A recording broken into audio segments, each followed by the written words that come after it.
சொக்கனுக்கு பக்கத்திலே சோடி என்று வந்தவளே நூல் புடவையில் ஒளிஞ்சுக்கிட்டு நினைச்ச தாளம் போடணுமே.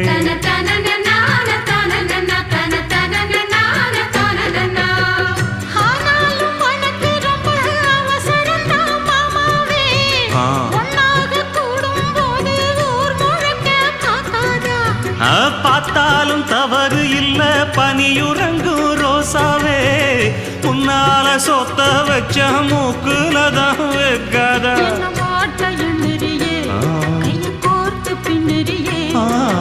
பாட்ட பாடி பல விதமா சேட்ட பண்ணுறியே.